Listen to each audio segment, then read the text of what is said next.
सतगुरु की महिमा अनंत अनंत किया उपकार, लोचन अनंत उघाड़ियां अनंत दिखावन हार। प्यारे सज्जनों, परम संत कबीर साहब जी फरमाते हैं कि सदगुरु की महिमा अनंत है। उन्होंने हम पर अनंत उपकार किए हैं। वो फरमाते हैं कि किस तरह से सदगुरु ने मेरी आंखों को खोल करके मुझे सत्य का दर्शन कराया। सदगुरु ने हमें नाम की बख्शिश प्रदान की, नाम की महिमा बताई है। सभी भ्रम भुलेखों से निकाल करके हमें परम पिता परमात्मा की ओर लगाया, हमें सही मायने में जीवन जीने का ढंग बताया। संसारी विषय विकारों के इस नाग ने इस जीव को बुरी तरह से डस रखा है। इसी कारण से इसका ये विष इसके शरीर की नस नस में बुरी तरह से फैल गया। इस विष से ग्रसित होकर के लख 84 में बदहाल होकर के सिर फटकता फिर रहा है। यदि पूर्ण संत सदगुरु की खोज करके उनकी दया मेहर प्राप्त कर ले तो फिर विषय विकारों की इस जहर को उनसे उतरवा करके ये अपने आदि अमर निज धाम में पहुंच सकता है। अन्यथा इसकी इस दुरावस्था से बचने का अन्य कोई उपाय नहीं है। इसके लिए उसका सिर भी जाए तो भी ये लाभ का सौदा है। ये तन विष की बेलरी, गुरु अमृत की खान, शीश दिए जो गुर मिले तो भी सस्ता जान। संत फरमाते हैं कि मानव चेले को नर नारायणी देह कहा जाता। इस चोले के लिए देवी देवता भी तरसते हैं, क्योंकि केवल इसी चोले में ही संत सदगुरु की दया मेहर से ये जीव 84 लाख के दुखों से पीछा छुड़वा सकता है। इस चोले को प्राप्त करके भी यदि इंसान संत सदगुरु की दया और मेहर प्राप्त नहीं करता तो उसका ये चोला पशु पक्षियों कीड़े मकोड़ों से भी बदतर है और पतित है। क्योंकि पशु पक्षी और कीड़े मकोड़ों के विषय भोगों की तो कुछ मर्यादाएं भी हैं, जबकि मनुष्य में किसी भी मर्यादा के न होने के कारण उसका ये तन विष की बेल के अतिरिक्त और कुछ नहीं। इसीलिए किसी ने सच ही कहा है, बंदा खुदा की बंदगी करे तो बंदा है, नहीं तो ये गंदे से भी गंदा है।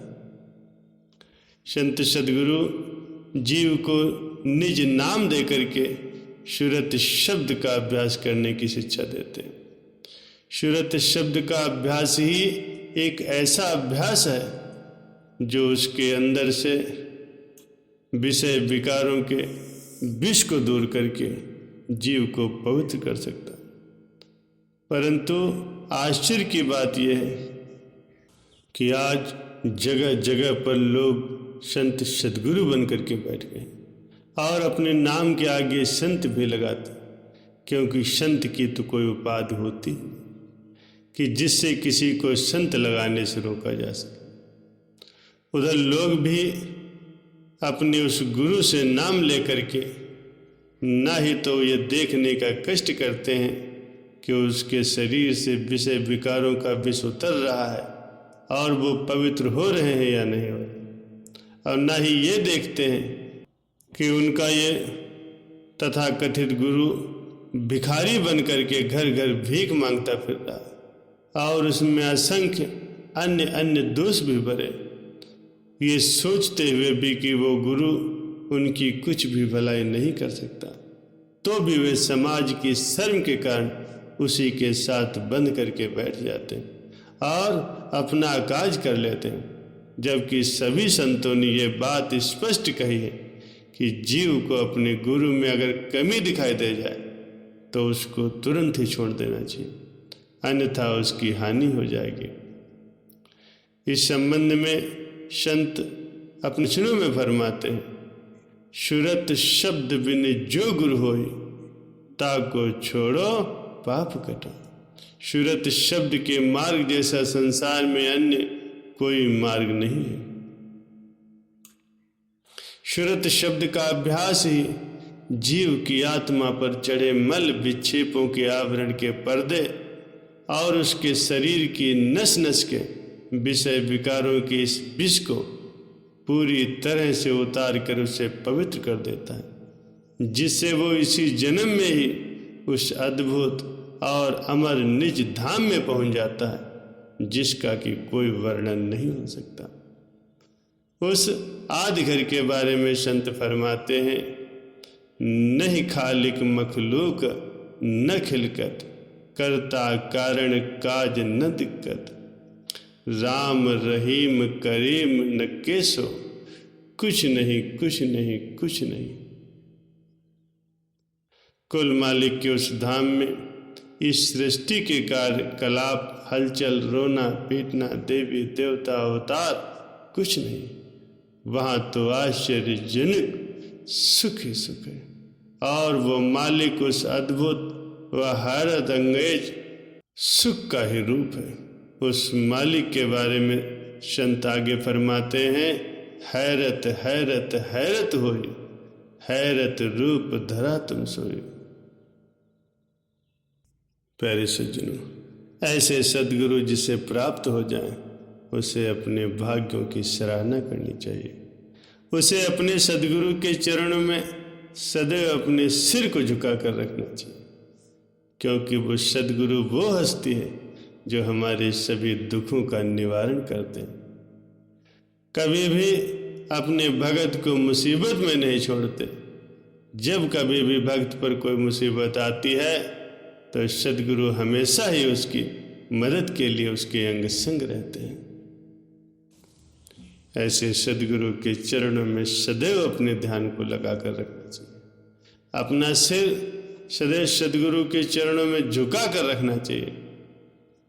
जो सद्गुरु के चरणों में अपने सिर को झुकाए रखता है, अपने ख्याल को सद्गुरु के चरणों में जोड़े रखता है, सद्गुरु की भक्ति से अपना ख्याल जोड़े रखता है, तो सद्गुरु उसकी हर वक्त संभाल करते हैं। ऐसे सद्गुरु का आसरा कभी नहीं छोड़ना चाहिए। ज़्यादा से ज़्यादा अपने भजन अभ्यास को दृढ़ करना चाहिए। मालिक के ध्यान को दृढ़तापूर्वक करना चाहिए। कभी भी भजन अभ्यास में नांगा नहीं करना चाहिए। प्यारे सज्जनों, एक बार एक महात्मा जी बहुत ही ज़्यादा अभ्यास किया करते थे। जब उनका अंत समय निकट आया तो उन्होंने बता दिया कि अब मैं इस दुनिया से जाने वाला हूँ। तो इसी दौरान उनके कुछ सत्संगियों ने उनको कुछ पैसा रुपया देना शुरू कर दिया, मत्था टेकना शुरू कर दिया। तो उनके एक दूसरे सत्संगी ने कहा, महाराज जी अब शरीर छोड़ने वाले, उनका ध्यान मत भटकाओ। इस पर महात्मा जी ने कहा, कोई बात नहीं। उन्होंने एक उदाहरण के जरिए समझाया कि जो कच्चा तैराक होता है और जब वो पानी में डूबने लगे उस वक्त उसे ये कह दिया जाए कि तुम तैरना शुरू कर दो, तो वो कभी भी तैर कर बच नहीं सकता। लेकिन जो पक्का तैराक होता है उसे चाहे किसी भी नदी में क्यों न डाल दिया जाए, वो तैर कर बाहर आ ही जाता है। इसी तरह ही भजन सिमरन का अभ्यास है। जिसने बचपन से ही अभ्यास करके अपने आप को उस कुल मालिक के साथ जोड़ दिया हो, तो अंत समय में चाहे जैसे भी हालात क्यों न, वह कुल मालिक से मिल ही जाएगा। उसका ध्यान कोई नहीं भटका सकता, क्योंकि उसने सारी उम्र अभ्यास किया होता है और उसका ये अभ्यास पक्का हो जाता है। ये पक्के तैराक की तरह ही प्यारे सज्जनों, भजन सिमरन हमें नागा किए करना चाहिए। भजन सिमरन को पूरा वक्त देना चाहिए, नहीं तो हमें अंत समय पछताना पड़ेगा। जैसे कि महात्मा जी ने कहा कि जिसका अभ्यास पक्का होगा वो कभी नहीं डोलेगा, कभी नहीं गिरेगा, परिस्थितियां चाहें जैसी भी।